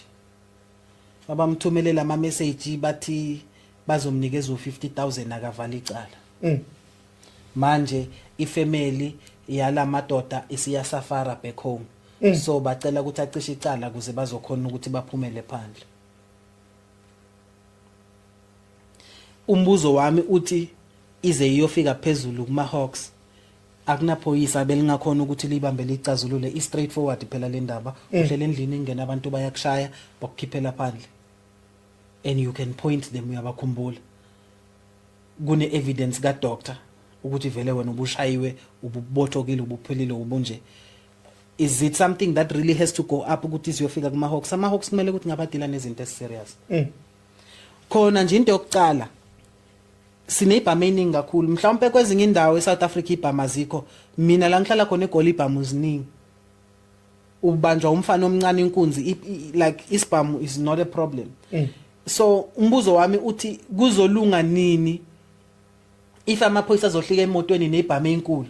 Iphoyisa kumelanga liphathe nesibhamu, iphoyisa kumele likhombe ngedonkey piri lithi wemfana ngifuna ukubona epolice station ngo5 uzosigijimela ubone ukuthi ufika njani epolice station ngo5 ufike futhi because umthetho uthi ufike ngo5. We need ukuthi sifike kuleyo level leyo. I wouldn't be expecting ama Hawks people okumele ukuthi ngabe badila ngezinto eserious ukuthi bazohlika from up there and come and deal nento encane kanje. This is a very small matter of which amaphoyisa police station bekumele ukuthi ayilungise, but I reason yenza ukuthi izifike ngale kushothi kunomkhonyovo khona phakathi. Uthe yini yakwenza ukuthi ugcine ngoba uthe wawungewedwa niyeka lento yokuqhubeka nokusebenza ngokuphenya neindaba zokuthathwa kwabantu? Yini yakwenza ufinyelela isinqumeni sokuthi uyeke nokusebenza lamaphepha ugcina umuntu futhi ovula iphepha lakho ngenhloso yokuthi usufuna ukufeza inhloso ezinhle, kodwa kwaphinde kwatholakala ukuthi ukuzibeka engcupheni impilo yakho? Ngizoyibeka nje straight futhi izwakale. South Africa ngicela ningizwe. Mina investigative journalism ngiyekiswe ukuthi I was already at risk. When you start winning certain battles u-investigator, igama lakho ligcine lifika in certain circles la kungamelanga lifike khona, la ligcine likhulunywa khona. lapho khona futhi imali ingasi problem ungavela unyamalale nje futhi akunamuntu ongabuza ugoalkeeper we-national squad udaba lakhe asikhona nokul-solve today such an important guy for the country we can't solve it, it's not solved today after how many years so mina ukunyamalala kwami kwakuzoba yini. It was totally nothing. It was something that could have been done with a single phone call and then that could have been it. So South Africa imedia yenu lama journalist wenu and now ngiyazi ukuthi they will fight back kulento engizoyikhuluma but sinama journalist akhona ukutransition from being a journalist avela phenduka abe politician ngakusasa for political party X for political party Y but lo muntu beka intatheli esiyithembile or lo muntu beka I political analyst of which makuthiwa we analyst expect ukuthi ungavoni hlangothi we expect ukuthi usibekele wonke ama facts asetafuleni si choose thina abantu abamamele ukuthi sifuna ukubelievana sifuna ukwenzana akusumsebenzi wakho ukuthi udrive ama facts ukuthi thina kumele sikholelwe ini ungasifunzi present all the facts on the table and the sources of where you got those facts and how you attain those facts and let us decide what we want to believe so but now if wena usuba I politician kusasa akanti ubuyintatheli bekumele ukuthi ithathe la ma facts lawo iwanikeze umphakathi lo msebenzi wakho wa the past years sisenga ubeliever na or buvele ukule mission lo okuyo manje asiphumanga esihlokweni esikhuluma ngaso I just want you ukuthi ni understand ukuthi ngize ngiphumiswe yini ziningi izinto ezenzakalayo makucala embi between Russia and Ukraine people were told condemn Russia they didn't say ama facts athini on the table I background between this eating people are being told do this so in a way yokuthi I ended up funding my own political I founded my own newspaper saying it political party I founded my own newspaper when I founded my own newspaper bayisebenzele Soweto at the time what I discovered kwamanye ama newspaper bengicomputer now besise lokishini besise Soweto so masise Soweto bothola I-newspaper infakele indaba ezenzakala somewhere ebalungwini engekho eSoweto lani khona leli beku newspaper beyigceka iANC begceka iEFF but kunecembu thizeni lebe ingalithindi and ifunding banayo iningi kakhulu for those newspapers to run for leyo narrative to run for ukuthi lo moya lo ufakwe ebantwini to run so that is why emphakathini ninengane inyamalalayo akuna newspaper ekhuluma anything about it they are busy reporting on something more important. What is more important than your child olahlekile that is why sinalezo inkingi nangaba amaphoyisa asasayithethe imali eyigebengu ingane ezinyamalele aphi ama journalists okumele abuza umbuzo ukuthi indaba yengane ihamba njani they are not there because the media ownership uyatshelwa ukuthi siyale so everything that you know kuna someone somewhere who calls the shots so that is why mina ngagcina ngayeka journalism because kunzima ukuthi ngingaphusha a narrative engiyibona engiyazi kahle ukuthi ayikho iqiniso because ama owner we publication afuna ukuthi senze nje so it is very difficult it is very difficult because sekuzomela ukuthi ukhuluma amanga mangithi kumele ukhuluma amanga usengahlala ungakhulumi amanga per se but if kuna certain areas ongakwazi ukuwathatha or ongakwazi ukuvula kuwo that means you are lying lento isho ukuthi kumele ma ureporta ngamaqembu ezepolitiki uwathinta onke futhi makhona into oyibonayo ukhulume ngawonke kodwa mase kuzoba khona osabayo ukukhuluma ngalo futhi lapho awusenze umsebenzi wakho kusho ukuthi wena umcambi manga because for the fact ukuthi kune information you share out that means something is wrong with you so kumele ukuthi now lawo maqembu as much as uzowa criticize uphinde futhi wabize azosiphendulela ubabuza umbuzo basiphendulele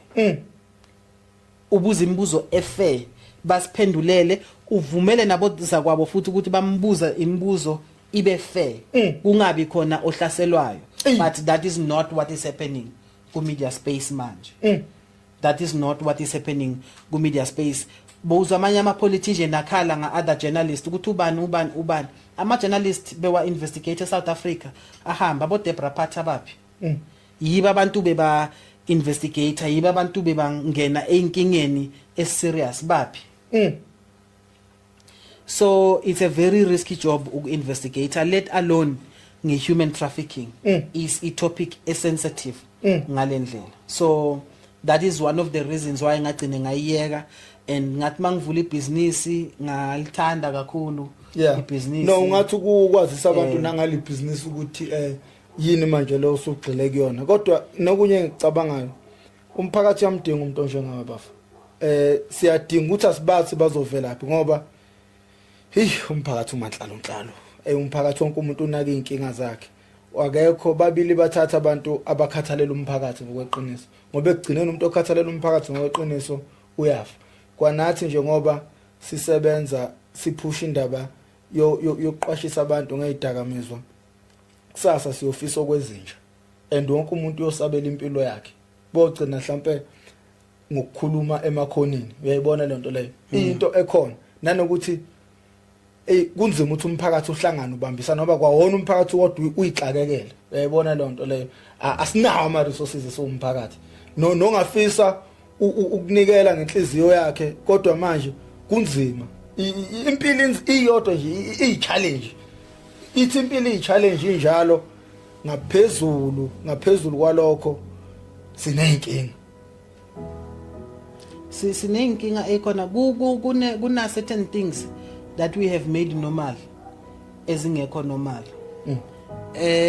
for wena ukulahleka kwama dockets I'll just give you an example ukuthi kuthiwe icala labane kulahleka idocket it is something esesejwayelekile it's something ekhona ukufa kwabantu kudutshulwa njengomuntu akusasinto esithusayo namanje njengoba sihleli kanje sengakhala qho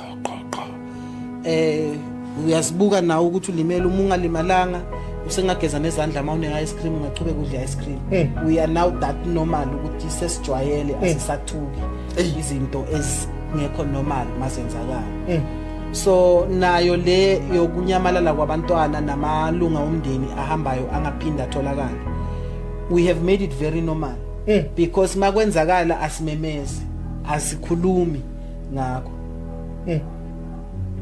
angazi ukuthi uthola ama calls amangaki since upostile mina I posted one video on TikTok 2 weeks ago that one video ngithole so many messages ukhona ngisho usesi ongithumele imessage wangitshela wathi soko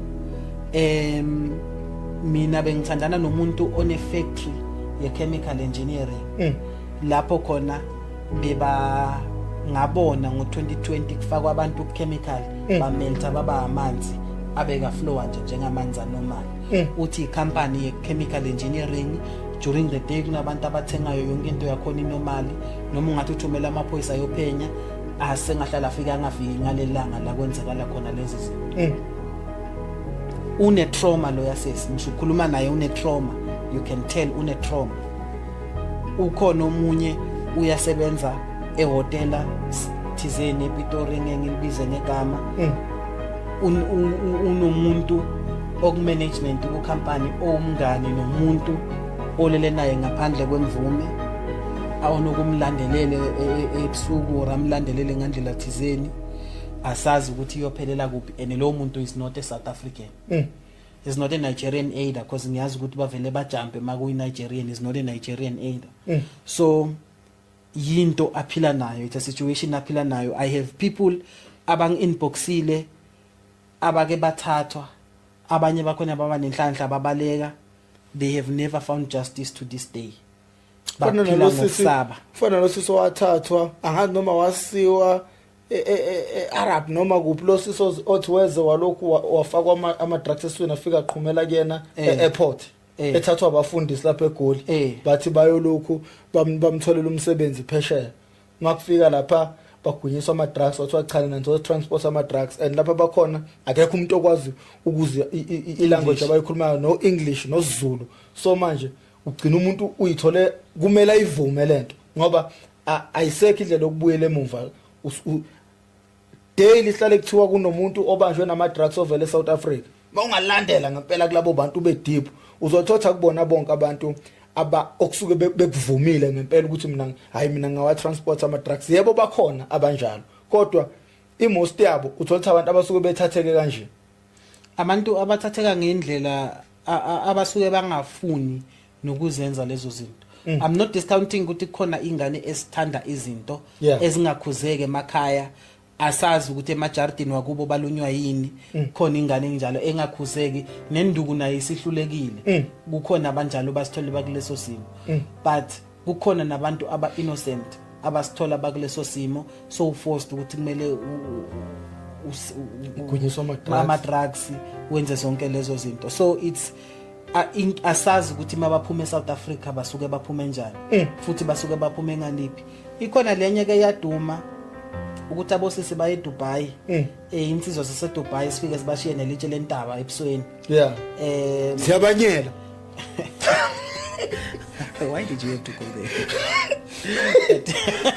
hayi kwaZulu siyakhona brando angiphuma nongoma no ziyabanyela ebusweni bedle indle hey yona leyo nkohlakalo so we cannot guarantee ukuthi all of them basuke bathole the full brief yokuthi basuke bayapi. How many people have you seen on TikTok athi ngiseDubai sebangithathele ne passport bangithathele in we do not have a functional government, a functional unit yokuthi if a South African is taken anyway they look for the finest military force to fly into that country. That's the first thing and send negotiators and send some people on the ground ukuthi that one South African simele to the last minute because if ngibayeka bakwenza kabi sasa kuzobe kuyimini noma oyilunga lomndeni wami. Yes, so eSouth Africa ikhona leyo nto yokuthi mawubona umuntu apostile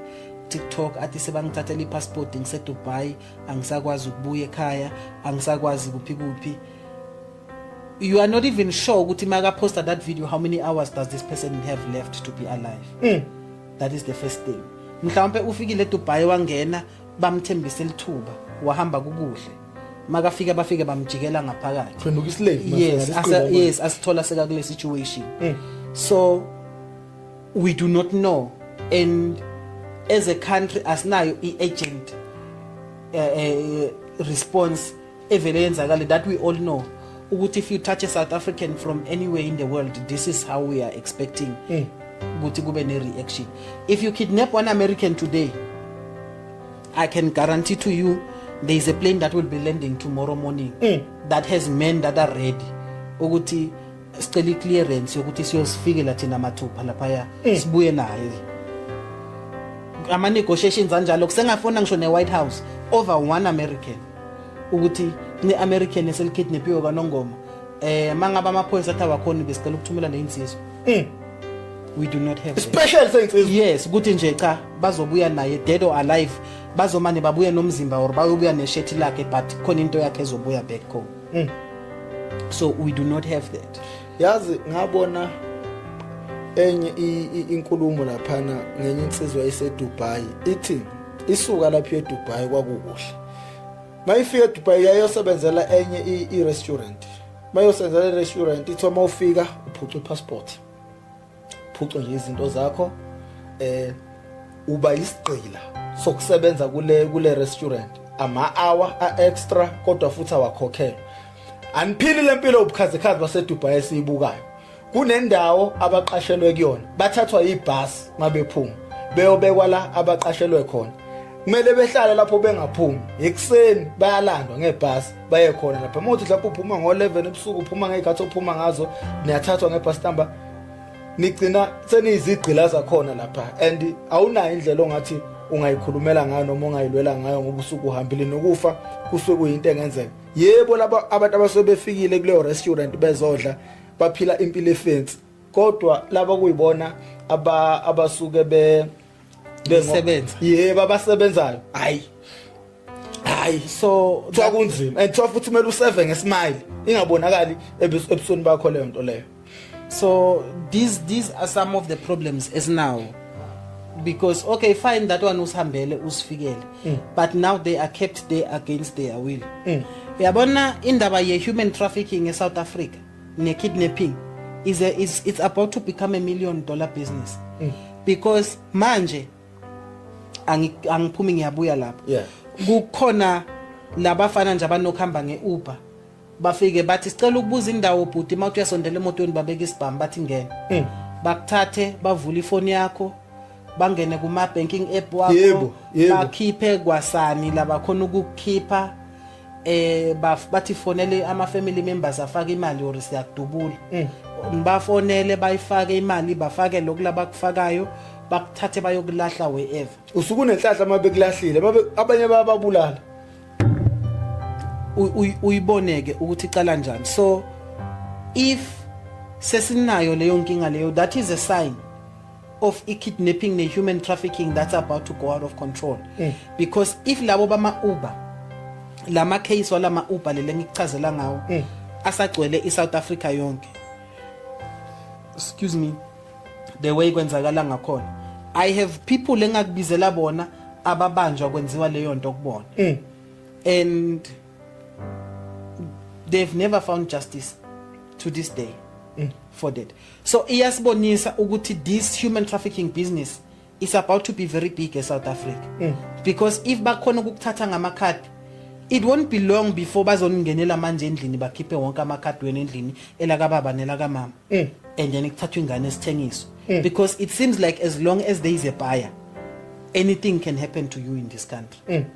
And njengoba ngishilo ukuthi amaphoyisa angwablame, ngiyazi ukuthi everyone uzothi amaphoyisa they are failing us without hearing their side of the story, ukuthi kuze kube nje yini lele bavimbayo ukuthi benze umsebenzi wabo, and what is stopping them that can allow them to talk, not the police spokesperson, the typical Sergeant Magaqa on the road, on the streets. Sesimbuza ukuthi awukhulume officer yini into ekwenza ukuthi ungenze umsebenzi wakho ngendlela ngokuphelela, naye azikhulumele, kungakhulumi the official message from the police. They've issues, these people kunezinto esihlukubeza amaphoyisa that makes them ukuthi bangakhona ukusikhulumela benze umsebenzi wabo. So those are some of the problems. So mawuzothi wena useDubai I-crime ibaqakela wena lo lena, it's more like away problem ya another country. We have a lot of problems here when you are a South African, where your own people have to stand up for you.